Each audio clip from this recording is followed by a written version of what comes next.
You are now entering the LuxCore Studios.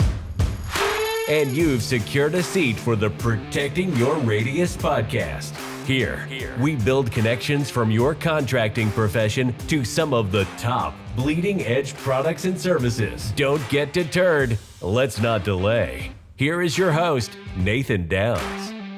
Hey, what's up, everybody? Welcome to another episode of the Protecting Your Radius podcast. I'm your host, Nathan Downs. And today's episode is going to be a little bit different.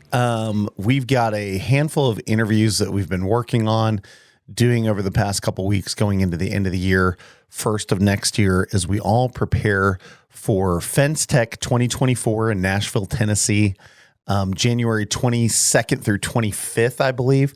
It is going to be a blast, and I'm excited to see all of you that are going to be out there at the end of January. But this episode is probably not going to be as positive as most of our episodes.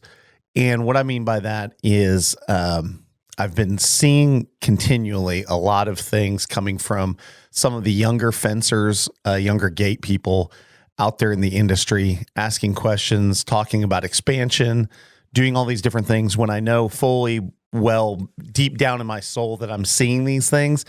And it's not the right time for many of you to take the next step, to continue whatever journey maybe you've already started. So in the vein of my good friend Kyle Sullivan with Unleash the Champ podcast, I made an acronym, PRIME, and I broke it down into 5 different parts, 5 different things that I've been thinking about and seeing over the past several months as we get outside of the pandemic, all the craziness that's happened in construction over the last couple years. Now it's going back to normal, maybe even a step below in very many markets. So how do we look at that, and how does that affect, especially those of you that are younger in the business? I would say anyone 30s and younger. Maybe you went out and started your own company. Maybe you've been thinking about it. Maybe you're at that point where the last couple of years have been so good, you want to go out on your own, or you want to expand and add a crew. I've seen a lot of questions about that stuff, but this episode specifically is going to speak to those of you to understand there's many different components to creating a business and running a successful business. But I've got 5 right off the top of my head that when I see these things, it's almost like a litmus, like a control into the journey of being an entrepreneur. And what's funny is our society, for the first time in a long time, probably because of what millennials, their heart is, being an entrepreneur is okay. It's encouraged. It's, it was faux pas 20, 30 years ago, where now it's like, oh, you want to be a business owner? You can't do that. You need to go to school and get a job. That's what I heard my whole life growing up, right? And now it's vice versa. Why go to school and get a job? You could start your own company. You could do these things. But still, there's so much to that. And unfortunately, so many people get hyped up by the culture of entrepreneurship now that they don't have a mentor. They don't have a coach. They haven't learned a couple really key components to what that might look like to actually have success. So I'm going to break this up into 5 different parts. I'm actually working in the shop today on the guys and gals Christmas presents. I've slaved over this all day yesterday on Black Friday. Man, I was at the office from 8 a.m. to 1 a.m. working on these Christmas presents.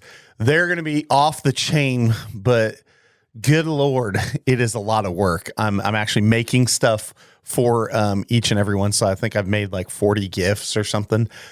So, I got a lot of work to do. So with that being said, you will see me, if you're watching this on YouTube, I'll probably have wardrobe changes, different things as we're going in and out and all that stuff like that. But hopefully this will be a challenging episode. If you're a business owner, if you're thinking about being a business owner, if you're a new business owner, listen to these words. These are things. I've started multiple businesses. I have failed multiple times. Like, I want to be clear. I have failed not making any money, and I failed making a bunch of money, right?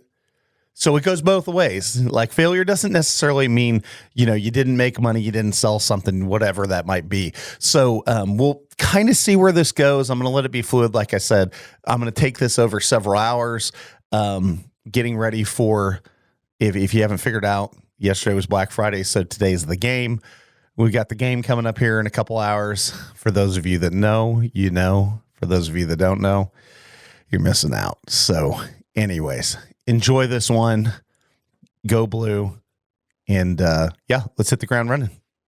All right, guys, the first letter of our acronym is P for quick profits. Quick profits. One of the things that I was taught by one of my business mentors, Ab Colby and Marshall Gudgel, both of them would always remind me when I was starting out, I was young, early 20s, that I could never be about the quick profits. There's no get rich quick scheme. There's no instant gratification as far as you'll wake up one day and make all the money you want and achieve all this success. It's a grind. Everyone, if you've read any books, you've probably heard the saying that there is no overnight success. And that's true. Now, sometimes things move along faster for some people, but some people are also more prepared than others to achieve something of substance. I look at what we're doing at Radius and the quick success that we are having is a 25-year process of me growing into the leader that I need to be so that we can actually make some things happen and get things done quickly and put the right pieces in the right place to make that happen. But on top of the quick profits part, thinking about profit in a new business, you also have to be aware, and this is what I learned from Ab. Ab taught me that I can never show that I have to have someone's business. So years and years ago, I decided that instead of especially being in sales, like you're going out and you're giving people bids and you're trying to drum up business and stuff, taking those no's and turning them into something different in your own mind. Not like knowing that I have bills to pay, but I have to be okay with putting out the effort, putting out the energy, and letting things happen as they will, and never looking so desperate that I need to give away my services, give away my product, and hurt myself in the end, because the only person that hurts is myself. When I was 18 years old, I started a company. It was my first company I started, and we worked on race cars. And a lot of people knew me around the Tulsa area at such a young age for working on. We designed, developed, and would fabricate turbocharger systems, supercharger systems, all sorts of things, anything forced inducted for those of you that are any type of car or auto nut. That's what we did. And I would go around town and I would go to our Tulsa Vet Set Club and all these other different clubs. This is, in the time of Fast and the Furious. So I would hang out with Alex and Anil from Humble Performance here in town and work with those guys, sell them turbos, all these different things. And it went on for a long period of time.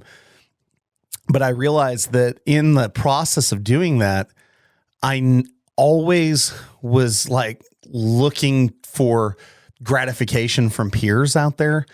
And I was giving away the house and never taking anything back. So any money that I moved through that company, I never made a dime because I was always working deals. I was always giving things away. I was running scared because I didn't have someone in my corner to tell me to stop doing that. So then comes Ab Colby, and we're sitting there and we're talking, and he's teaching me these things about, you have all this potential, you have all this greatness ahead of you, but you continue to choose just to give things away, and you look scared, and you look like you're 23 years old and you don't have a dime.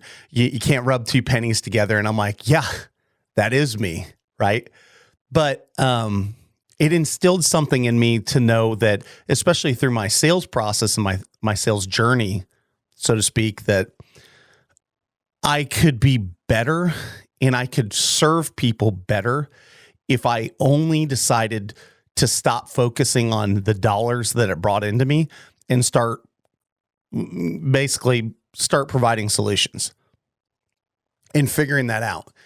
Because people can smell you out.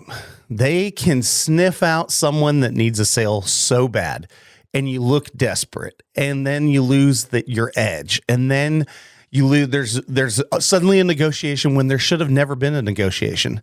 I have not thought one time about anything that we have done here at Radius in the past couple of years where I'm worried about missing a sale and what that will do to our future.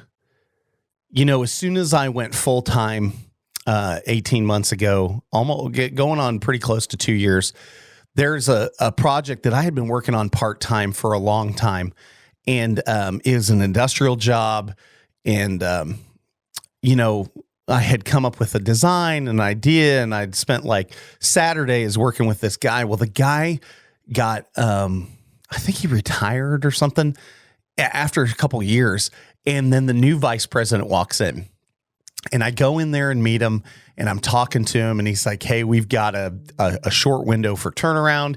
Here's where we're at. And I'm just letting him know how excited I am about, the opportunity to do this project with them, that we've designed it from the ground up and everything.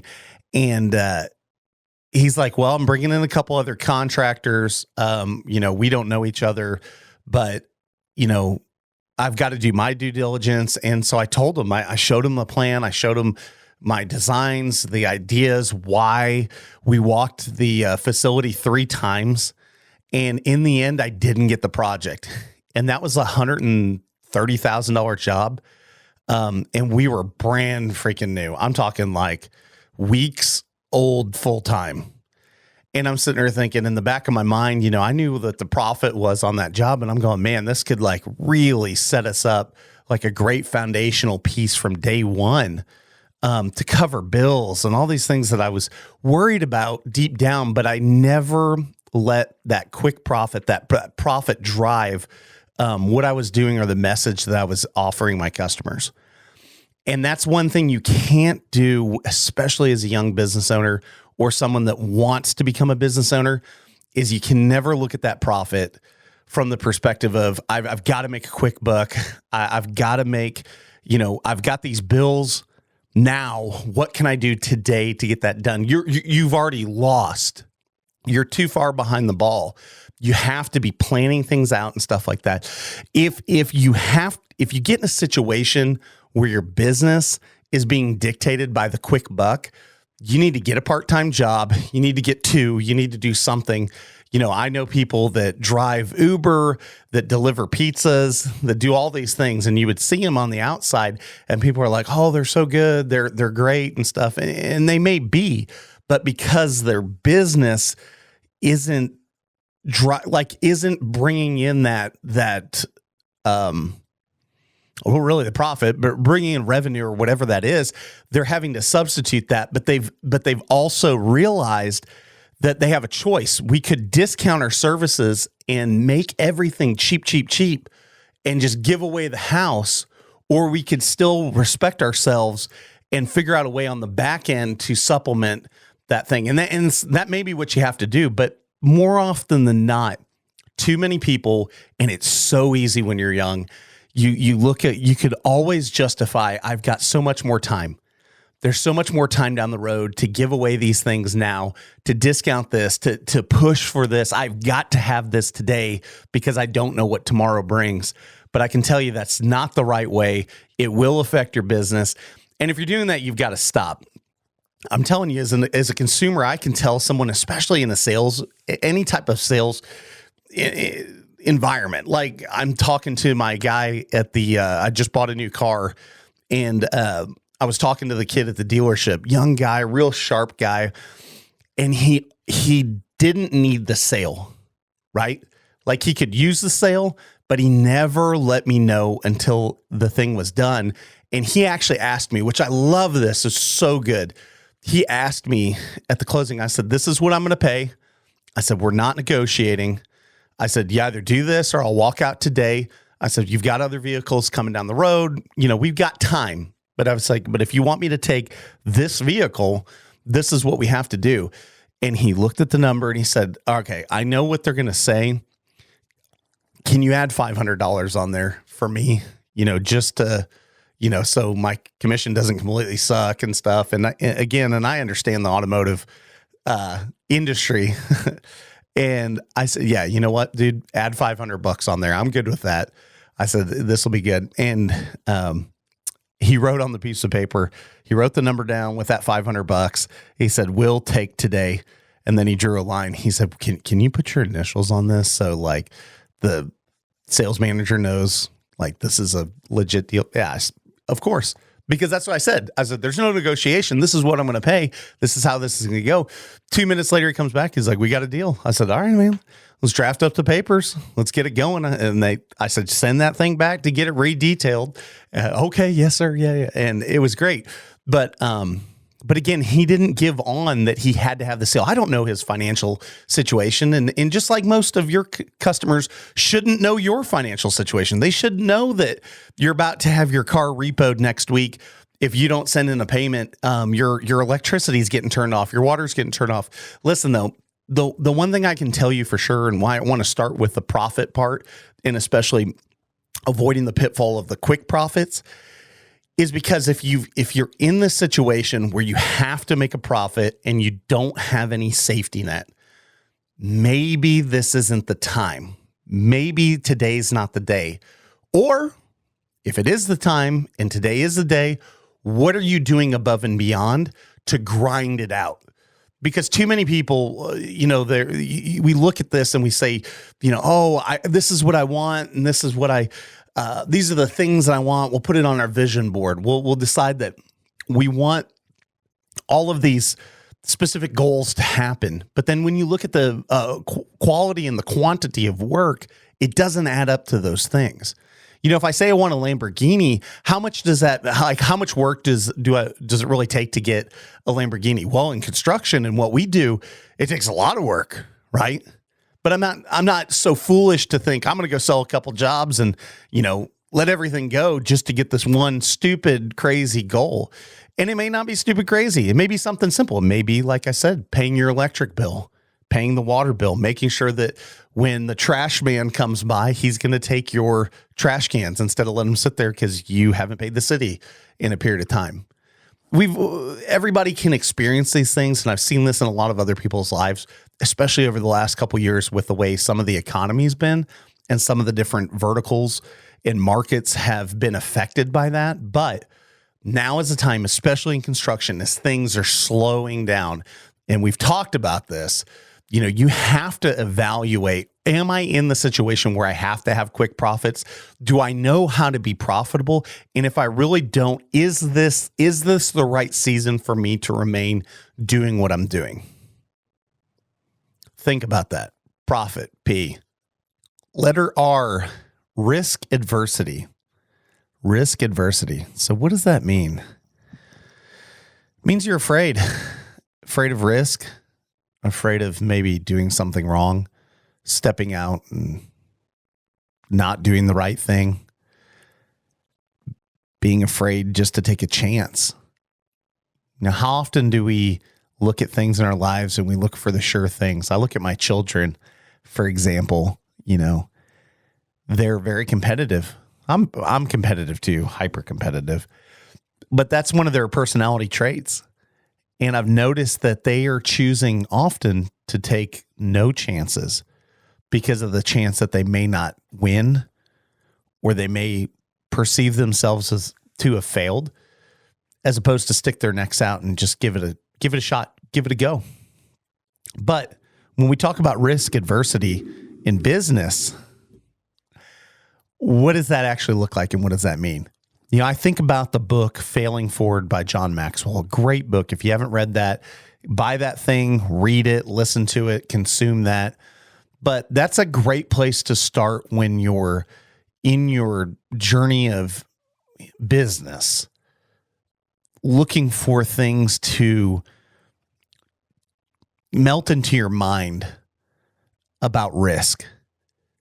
There was a gentleman that wrote a book, I think in the late 80s, early 90s, called The Wall of Wealth. His name's Bill Arender out of Dallas, Texas. And it's a little tiny book, super hard to find. But anyways, he was in financial services. And he was talking about, it was really fascinating. He was talking about all the baby boomers that were getting ready to start transitioning into retirement. And he referred to it as the wall of wealth because you had all these people for the first time in the history of the United States where all these people were getting to retirement age. So they had all these pensions, all these savings vehicles, all these IRAs and CDs and all these accounts that were starting to mature. And they're getting at that point in time where they're going to be moving this money, moving on past working, not bringing in additional income, but living off these different investment vehicles. So he showed that period of time was coming in the late 90s, early 2000s, and so on, but this wall of wealth was about to wash over the country if you're in that particular field in financial services. And Bill Arender talked about, outside of his book, I went to a thing in Dallas where he was a keynote speaker, which is how I heard about this. And he was talking about his home. And I actually was able to win a contest and go to this guy's house. And it's like a 13,000 square foot house in North Dallas. Really, really impressive. But an all brick house, kind of like English Tudor style. And we were standing out on the front of his house, and there was himself, me, and a couple other people. And he said, one thing I can't ever tell you guys that you won't understand until you've lived it and done it. He said, I look at this house and I look at how many bricks are on this house. And he was talking to us. And he said, do you guys have any idea a guess on how many bricks are on this house? And I was like, tens of thousands. It's a lot of brick. He said, I have told my wife for years that when I look at our house, every one of those bricks was a no from someone, a no from a potential customer that I wasn't good enough, a no that my offering didn't line up with what they wanted, a no that they just decided they were going to go somewhere else, do something with someone else. And when we feel that rejection hit our hearts, so many people start to crumble under that weight, right? If it hurts, like, I hate being rejected. But if you start turning that rejection into something different, instead of having a pity party for ourselves and being like, well, I couldn't sell my fence for $5,000. I better try to sell it for $3,000 just so I have some work to stay busy or whatever. That's the kind of things that means we're anti-risk at that point, right? We're giving up so much because we're worried about what that means for tomorrow. But Bill was right. The more I thought about that over the years and the more I've internalized that personally, those no's aren't a rejection of me very often. Sometimes it can be, but more often than not, it's not them saying no to you as a human being, you as a person on this planet and stuff like that. They're saying no to maybe their own fear. Maybe they just don't understand what you're offering. Maybe they don't understand what your unique value proposition is. And that is really hard when you're young in business. What is your unique value proposition? What's your mission? What's your purpose? My buddy Chris Roy says, the purpose of my business is to make a profit, but the purpose of me and my life is not my business. And I thought about that for so much time going, man, that's really profound, because he talks about how in his house and the way that he lives his life, he's God first, family second, business third. And to remind himself with that kind of verbiage on a day-to-day basis, hey, we are not running a not-for-profit. That's just not what we do. We're running a for-profit business. We are here to make money, but that is not the purpose of me as a human being. That is not the purpose of me as a dad, as a father, as a husband. out there in my community. I'm not all about making money. I need to be about something else too. That goes back to our P, right? That profit component. But speaking of risk, are you adverse to risk? Do you really have the guts and the wherewithal to stand in the line of fire and take the shots? We could all say that we want to do it. Put your money where your mouth is. I look at our overhead at our company now, as young as we are, and I was showing Randy Ward, now that he's on the team, I was explaining to him, how I came up with our minimum revenue goal. And he was like, it needs to be how much per month? And I said, yeah, but think about this. I have already quantified, because I understand my numbers, I have already quantified what my cost of goods sold is, what my overhead percentage is, like my actual overhead. And then also, I didn't turn off my phone. And then also what my labor expenses are, all of my different expenses to create my break-even point. I actually have it set as like a dollar figure on a monthly basis. So if we're below that revenue, I know for a fact we are not able to pay the bills that month.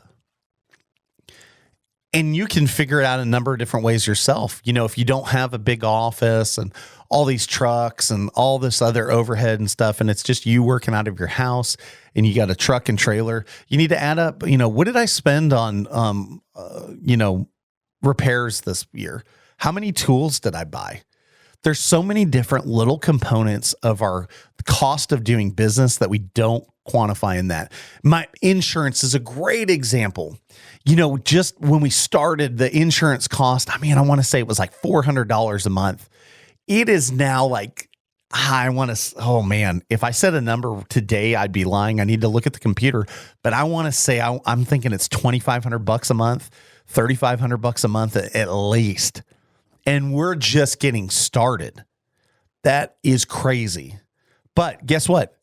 I don't stress about it because I'm okay with risk. I understand what risk means to my success and to the success of the company and everyone working here. But how do you view risk? And how do you take risk smartly? I think that's the real key to this. If you're taking risk just to take risk and you're like, man, next year we're going to do it big and we're going to get out here and I'm hiring another crew. And why? I see you guys on Facebook doing that. You really have enough business to hire another crew? You really want to be this big baller? Man, there's people here in town that are talking about this smack all the time. I see it all the time. I'm ready to take my business to the next level. You know what? If you're ready to take the business, tell you what. Soapbox here. You're ready to take your business to the next level. Start selling your products and services at a premium. Stop giving crap away on a day-to-day basis and then come back and tell me you're ready to take it to the next level. Because if you can sell something making a profit and do it consistently, then you are ready to go to the next level. I mentioned this when we first started the podcast, and I don't think a lot of people if you're young in business, you need to listen to this and understand this. If I'm selling the project today and I want to add another crew, add the costs of the crew into my sale price and sell at that price. Let's say my widget cost $100, but I want to add these people on and I know that are going to cost me $15 on top of that in this widget. Well, you mark that up. Let's say that's another $15 of profit. So I need to start selling my widget for $130. Does that make sense? The original price was $100. $15 towards additional expenses to hire someone else, and then $15 on top of that because you need to make profit and stuff. So, but I can't sell my widget for $130, or I don't know how to do that. Then guess what? You're not ready to expand or add that person on if you can't supplement or figure out a way to make that work. Now, maybe you quantify and diversify over volumization, over market share. There's all these different things. And if you're confused at what I'm saying, slow down and stop and think about something very simple like I just said. if you cannot take a very simple, like what I sell and what I put this in for day to day, if you cannot add to that and sell that consistently to cover the costs of another crew or whatever, you do not need to expand. When you add a crew, when you add trucks, when you do all these different things, the expenses on the back end monumentally move forward. My example on the insurance is a perfect example. Going from $400 a month to $3,000, $4,000 a month, whatever that is now. Some of you hear that and you're getting sick in your head, but you're not doing millions and millions of dollars going from nothing to get to that point, right? So you have to understand what the risk is, and then are you adverse to risk, or are you okay with risk? And making sure that you're taking calculated risks. Stop sticking your neck out and saying, oh, I want these things so bad. For what? But I don't really want to work that hard. I got, my kid's got a birthday today, but I got to finish this project. Yeah. What are you going to do? What are you going to do? I don't like that risk. Then this may not be for you. Not today. And not being for you today. Again, that's the whole point of this conversation. It may not be today. It could be tomorrow. But let's make sure we're not setting our families up for failure because we have not properly planned. If I'm saying books or things that you haven't read, you're not ready. Because you haven't prepared properly, or you haven't put someone in your corner to help along with these things and to mitigate the risk. For over 30 years, Southwest Automated Security has been the premier provider of gate operators, access controls, CCTV, and so much more. Visit southwestautomated.com today, taking dealers to the next level. The third letter is I, inability to prepare.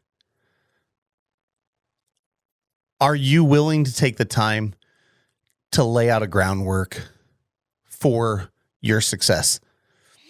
No matter what it is, you have to plan. You have to prepare. You've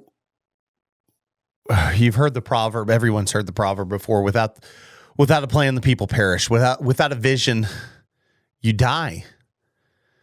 So, do you have an inability to prepare? Do you know how to prepare?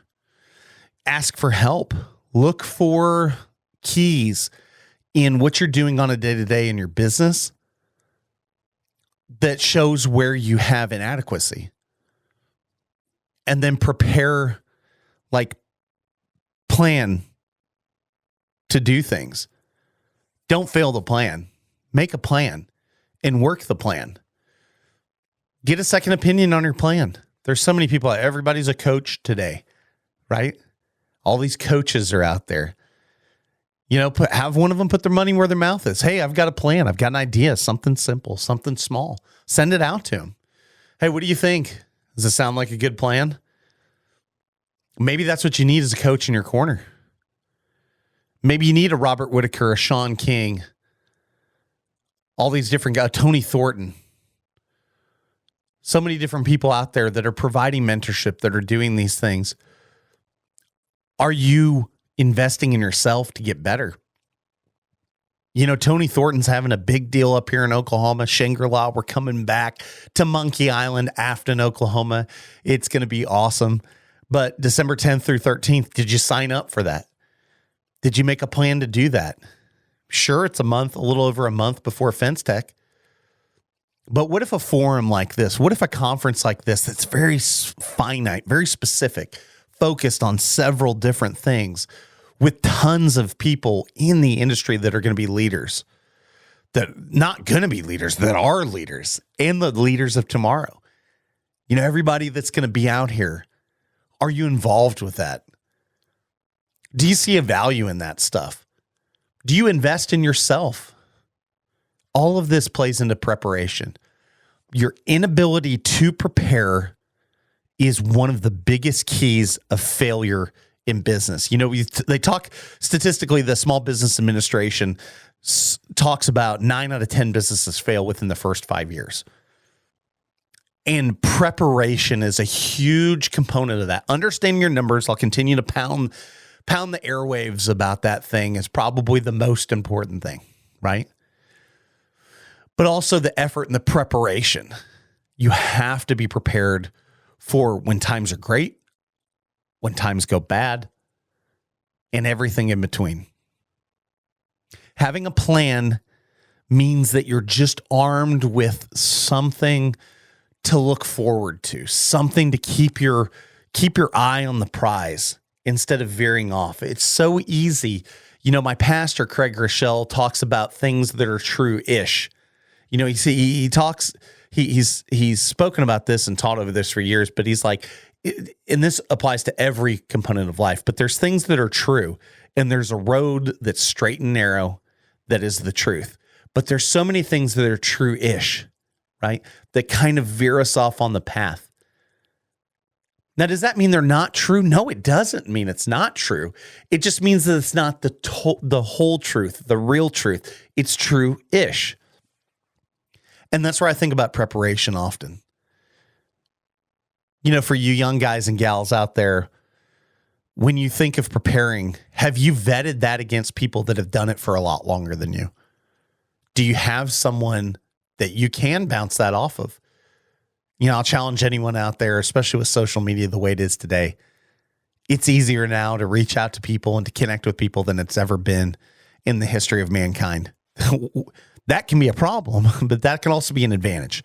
When we talk about business, you can use this time and use this environment and this space to actually create a better life for yourself because the information's out there. Just these podcasts. You look at our industry and just what people are creating in content, just sticking it out there. You've got young people that, you know, don't know nothing from nothing, starting podcasts and doing this and talking about all these. I love that.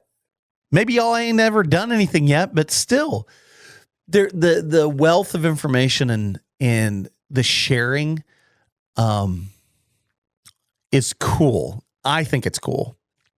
But on top of that, going back to being prepared, how do we take all of these influences in each one of our lives and our businesses, and how do we disseminate that information? How do we sift through it, figure out what fits, what doesn't fit, what works for us, what doesn't work, things that maybe we want to do one day, but we can't. You know, I think of Randy and I were talking about the Monday morning meetings that Matt Warner and all of his companies up there in Waverly, Nebraska, that they do.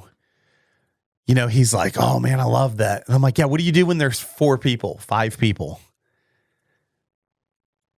I don't have an answer. Right? We start doing the Monday morning meetings now. Sure, we can. Right? But we have to prepare. We have to decide who we want to be tomorrow and then start working towards that goal. The inability to prepare doesn't mean, like, you can't let that be an excuse for failure. We could fail a ton of different ways. We could get beat by knuckleheads. We can, make mistakes, lose money, and not bid something correctly, especially with our line of work where we're sending out estimates, we're creating bid packages. Man, you can make mistakes there. But let's not make a mistake in being ill-prepared or unprepared. We have to be better. We have to make a plan and work that plan so we can see success tomorrow and not failure. The letter M, marketing or market. What are we doing to market ourselves? What does our market look like? You know, a lot of people don't realize when you start a business that you have different layers of your individual market out there, right? So you've got your hot market, which are going to be your family members, people that are very close to you. No matter what you do, these people are going to buy your products and services and support you. That's a hot market. You have your warm market, which is going to be people that are acquaintances with you. They know who you are. Maybe they're a friend of a friend, family member refers them to you, whatever. There are referrals or direct referrals to us. and that's a warm market. What a great place to live. Warm market, so easy to close and to get business from that.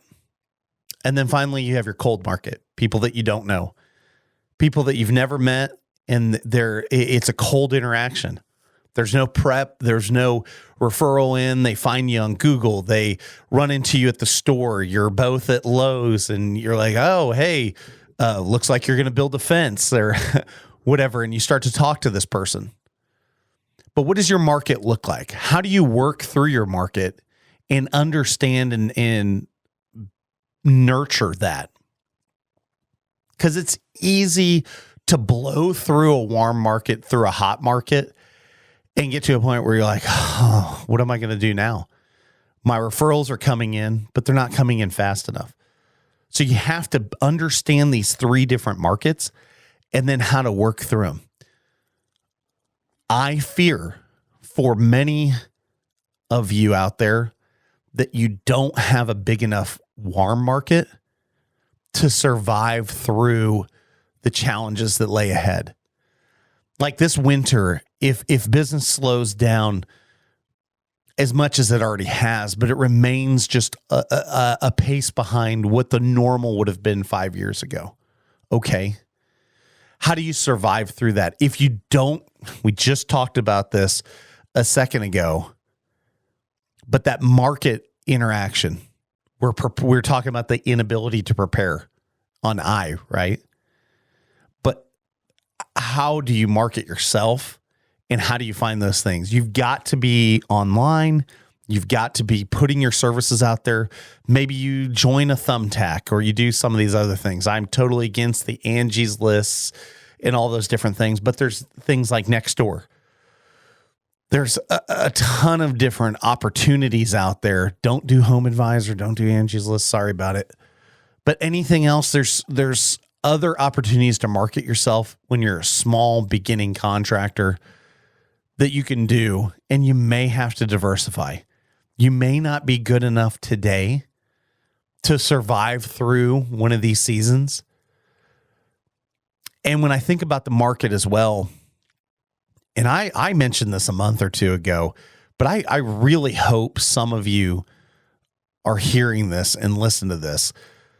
The market side of it with like an established company, there's something to be said about that longevity. And there's some comfort. We know that as contractors, as that we see the big boys in town, the people that have, the companies that have been around for decades, right? And they're not going anywhere. And you wonder why. Like, why do they have such dominance? Is it because they're that much better? No, maybe not. Maybe some of them are. But more often than not, it's just it just makes people feel comfortable. It's the tried and true. Like, did any of us really ever fall in love with Walmart and say, like, oh, Walmart's the best. I love the retail experience at Walmart. We didn't, which is why it suffered over the years. But guess what? Walmart's still there. They may not be the number one retailer in the world anymore, but they still drive so much of the market because they've established themselves. What Sam Walton did from the beginning, even when they get so far away from what the root behind what the company originally was, it still has this echo over time. Does that mean it's going to last forever? I don't know. Maybe not. Statistically, it says no. There's a there's a lifespan for every company, every corporation out there. But from a market perspective, if our market isn't where it really needs to be to sustain like our families through these times, what would it hurt to go to your local biggest competitor and talk to them about, hey, I'd love to subcontract for you. I've got all my ducks in a row, or take a job. Because the grind of this thing, like, are we really made out to do this in the long run? Like, are we really the alpha that we think we are? And it's okay if you're not. I guess that's part of the message here is just saying, hey, it's okay if you're not that guy or girl that is just blowing through and leading the way and just making your own path. That's okay. E for energy. What kind of effort? What kind of energy? What are you putting in to what you're doing today? You know, and it's not just about what we're doing out in our professional lives, but what kind of effort and energy are we putting into our personal lives, into our families? You know, so many times we put all this creativity into what we do Monday through Friday. And I fall victim to this often, more often probably than I'd like to admit, that my Saturdays and Sundays, those times when the kids are off school, it's hard to get up sometimes. It's hard to get things done. But we have a responsibility if you're a parent, if you want to be a parent, if you're an owner, business owner, you want to be a business owner, you got to figure out where that effort and that energy goes in. How do you know when you're putting good effort and good energy out there around what you're doing, what your activity is on each day? Man, ask somebody if you got a friend, a partner, a spouse, you know, ask for some honest feedback with that. I wanted to use this as the last part of our acronym because I think that the energy is so important when you're doing something that you haven't done before. You have to push, you have to find that desire, that drive.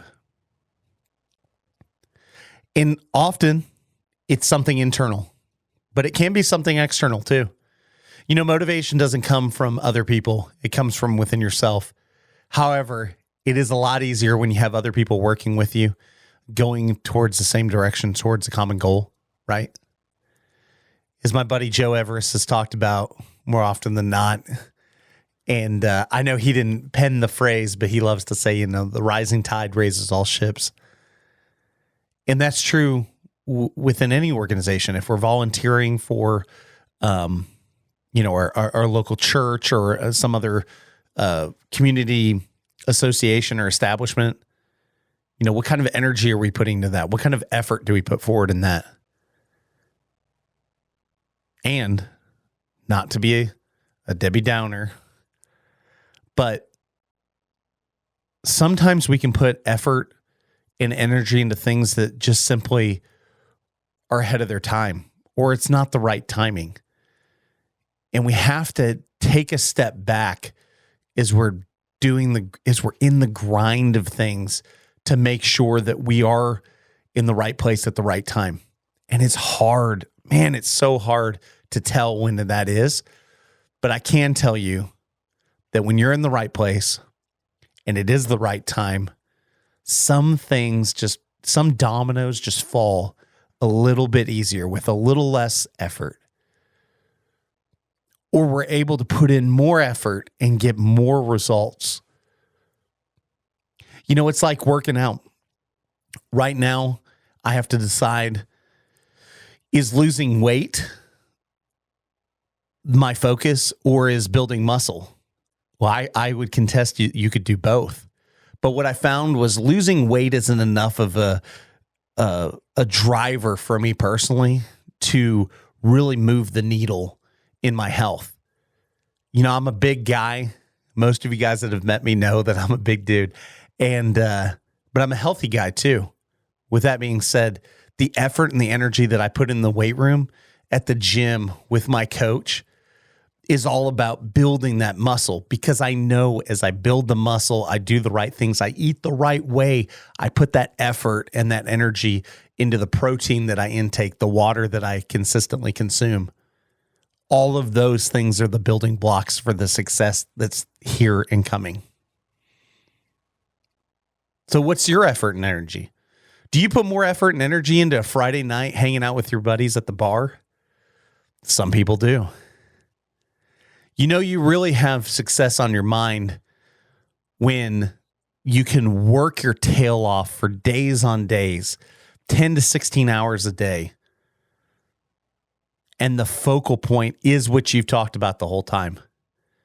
Not the focal point is you work 4 or 5 days, 10 to 16 hours, put in all this time, talk about how important your family is, and then Friday night we find you out with all your buddies at the bar all night long. Get home 2 or 3 in the morning, wake up the next day at noon. And not saying you're a bad person if you do that, but if you've expressed that your desire and the things that you want of this world are different than that, then that's where your energy needs to go. That's what your effort needs to lead towards. Not just the next fix, not just the medication for the wounds and the hurts that we have in our lives, because we all have that. Man, we all have that. But what are we going to do to take that effort, that energy, and put that into something positive? And then understand, too, we have to go back through the process, the other parts of this puzzle that I've already gone through, and make sure that that effort, that energy is going into the right plan, the right place, at the right time. All right, friends, so we've wrapped up our acronym. If you've been following along, the PRIME, prime. This is the prime time, the prime example of the things that you need to be aware of, that we need to be thinking about in our day-to-day operations and figuring out where we want to be and where we want to end. Have that plan. What is the plan? Are we working the plan? Have we put together a strategic marketing plan? You know, that's the first thing we did when Randy came in. Donnie and myself and Randy sat down and we did a SWOT analysis. If you're not familiar with that is, we looked at our strengths, our weaknesses, our opportunities, and our threats. As we deep dived into each one of those areas, we figured out all the things that we're great at. We figured out quickly all the things that we're not good at. And it was hard. I mean, it's super hard. I can tell you, even the threats, it's hard because it's so funny. The biggest threat, and I kept saying this to both of them, the biggest threat that we have is ourselves. Because we have recruited, we've trained, we've brought in people that are better than me. And that kind of team, that kind of environment means that we just need to we need to just figure out where our pieces of the puzzle in and know that we're our own worst enemy. But that may not be the case for your organization. That may not be the case for your company. You may have other things you may be in your own way and you don't even realize it. I'll continue to hound on the things of coaching. I'll continue to hound on the things of mentorship, on growth, of reading books. I mentioned a number of books. Are you going to read those books? If you haven't read those books, are you going to get them? Are you going to listen to them? I don't care if you listen to them, if you read them, it doesn't matter. Are you going to consume the content that's going to make you a better human being, a better person that can have a better impact on the world around you? Man, we're primed. It's prime time. It's darn crazy, as Coach Primetime Deion Sanders might say. You know, that dude's out there getting his tail kicked in this year. Started off hot. Looked like might be the greatest football season of all time. And then what happened? The truth came out. They're big boys. Their lines in the trenches. They didn't have what it takes to hang out with other top organizations on their battlefield. So let's look at your organization. Let's look at your team. Do you guys have what it takes to grind out those battles? Do you have your skilled players? Do you have the people that can make things happen on the edges, on the outside? But then what is the core of the business? You know, talking from a football perspective and what's happened with the Colorado Buffaloes this year is a great example. The same thing for my Detroit Lions, right? You look at them and, you know, didn't win the Thanksgiving game because of the gibbous waxing moon. But, you look at the grind of what Coach Dan Campbell has put into those boys, into those men, and they are living it out for each other, and it shows on the battlefield. So let's think about your company. How's that looking with your team? Are you guys living it out for each other? Are you guys doing things and going above and beyond? The last thing of Prime I mentioned was that effort and energy. What does that look like? And are we making it happen today? I want to thank, as we're getting close to the end of the year and Thanksgiving just passed, I want to thank again all of our partners for the program. I mean, without them, this would have never started. We couldn't have done what we've done over our first year.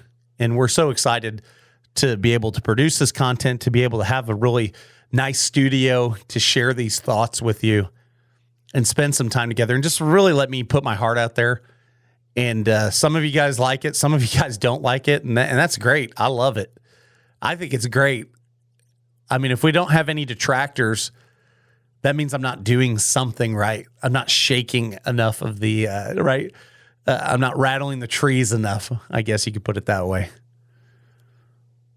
But FenceTech, Brett Richardson over at FenceTech, and Cliff Richardson, his father at StainTrack, were the ones that originally came up with this idea to make this happen.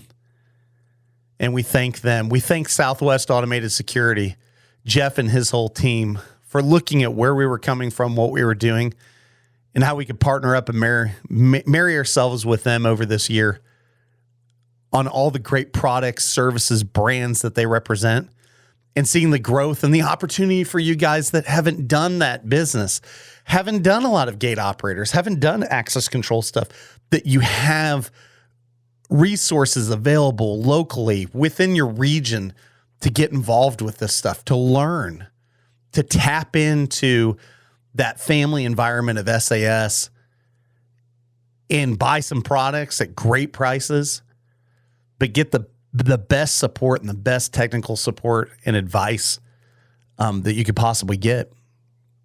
Of course, Roy and his team over at Wood Defender.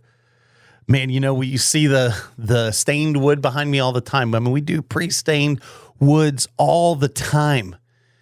And we exclusively use the Wood Defender colors and those stains because of just the consistency. Because we know what Standard Paints has brought to the table. We know what we get every single time. And it's hard to put money on top of that, right? Like, it's easy to sell that to a customer when you show them pictures and they understand that you're using a premium product at a great value that's going to last, that's going to give them that protection, that preservation, and the aesthetic that they're looking for out of their wood, their stain, whatever that is. Of course, Joe Everest over at Ozark Wireworks, working with us and Donnie on the Downtime with Donnie show. We thank him and his whole team for their partnership. I love Joe Everest like a brother.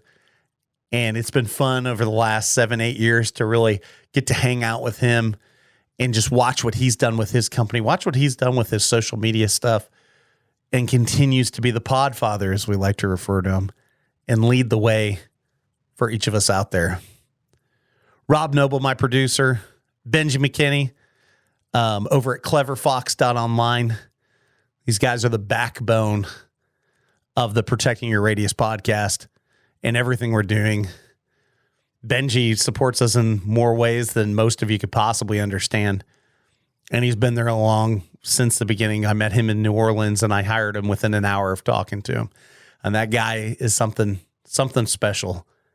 And I appreciate his friendship and his partnership to continue to develop things. We've got other things in the work over the years that you're going to see some really cool ideas that Benji and I have kind of like, I stole one of them, but we're married up on the concept and the idea of just giving back and how we could do that in our own unique way and make things better for all the fencers, all the gators, everybody else out there. Man, just thankful, just humble, We appreciate each and every one of you that watches this, that downloads the content week in and week out. And we're excited for what's coming in 2024. We're excited to see each of you at FenceTech in January, but really excited for those of you in the next week or two. They're going to be coming down back to Oklahoma, joining us at the Fence Consulting Group with Tony Thornton, Shangri-La, Monkey Island, December 10th through 13th. It is going to be off the chains. So I hope to see many and many of you here back on my home turf in the Tulsa, Oklahoma area very soon. With that, we'll sign off. We appreciate you guys as always. Have a great week. Peace. You've been listening to the Protecting Your Radius podcast from the LuxCore Studios in Bixby, Oklahoma. Thanks for sticking around, and connect with us and all of our partners at www.protectingyourradius.com. We want to thank our premier partners, LuxCore, the newest line of premium quality composite infill to slide into your FenceTrack fence system. Frame your style today. Also, StainTrack, the world's first patented standalone stain machine. Utilizing flood coat technology, StainTrack covers boards, pickets, posts, and any type of dimensional wood you can think of. And what better way to use your StainTrack machine than to use the easy application Wood Defender family of stains. Wood Defender goes on easy and covers in one coat with no back brushing. And of course, the true power of our show is you, the listener. Please rate and review our show on whatever platform you consume this content. Your 5-star likes and reviews help other contractors get the message that we all want to be better and do better. And in the construction world, we can never forget that before you can be great, you've got to be good. Before you can be good, you've got to be bad. But before you can even be bad, you've got to try.